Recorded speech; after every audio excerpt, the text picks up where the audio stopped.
L'info économique maintenant, avec une bonne nouvelle sans doute sur le front de l'immobilier, le mouvement de reprise est peut-être enclenché. Enfin, les derniers indicateurs des permis de construire continuent de grimper. Regardez, la hausse atteint plus de 3% sur les 3 derniers mois. Et justement, en attendant que la reprise se confirme, face à la pénurie de logements, et bien désormais, les bureaux vides sont mis à contribution.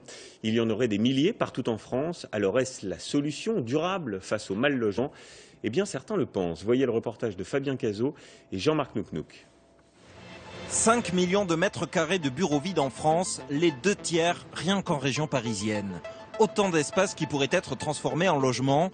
La mairie de Paris s'est d'ailleurs engagée à en créer 10 000. Mais est-ce vraiment la solution miracle? Derrière cette imposante façade industrielle, un des plus gros chantiers de transformation d'immeubles d'entreprise en logements sociaux. Difficile d'imaginer qu'il y a eu une laiterie dans ces murs. L'édifice a eu plusieurs vies depuis un siècle, des entrepôts, des bureaux, plus rien depuis 10 ans.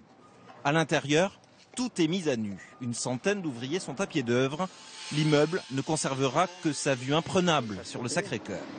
Nous, on aura ici un point de vue fantastique. Attention, la ligne. Du studio aux 3 pièces, 85 appartements en tout sur 5000 mètres carrés. Principal défi pour l'architecte, faire entrer tout le confort moderne dans des anciens bureaux.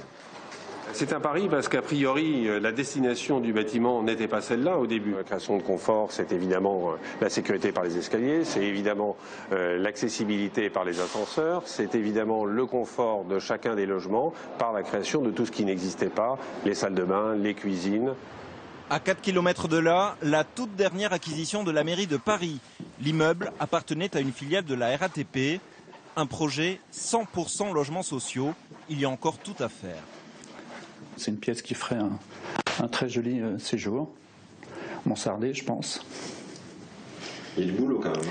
Ah oui, il y a pas mal de boulot. D'ici 2020, la mairie compte transformer 200 000 mètres carrés de bureaux vides en habitation, un bureau vide sur 5. La pénurie de logements aujourd'hui à Paris est tellement importante qu'il est nécessaire de booster la transformation de bureaux en logements. Et nous avons envie d'accélérer la marche. De belles ambitions et un affichage politique, encore faut-il que les propriétaires veuillent vendre. Exemple, dans cet immeuble squatté depuis 2 ans par des militants associatifs, le propriétaire, un promoteur espagnol, refuse pour le moment de le céder à la ville de Paris. Il y a une urgence, il y a plus de 135 000 de demandes de logements sociaux dans Paris, 10 000 logements par an.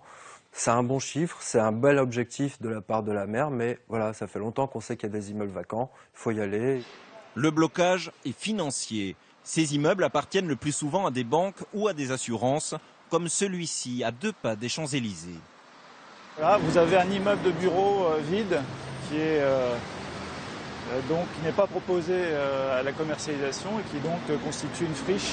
Depuis la crise de 2008, les immeubles de bureaux ont perdu jusqu'à 40% de leur valeur. Pour les propriétaires, pas question de vendre.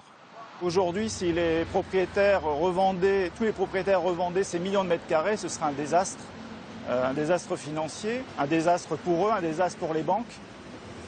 Donc ces propriétaires les conservent en espérant que leur valeur remontera au cours des prochaines années. Transformer des bureaux en appartements, sûrement nécessaire mais de toute façon insuffisant. Si on transformait tous les bureaux vides, il manquerait encore 250 000 logements.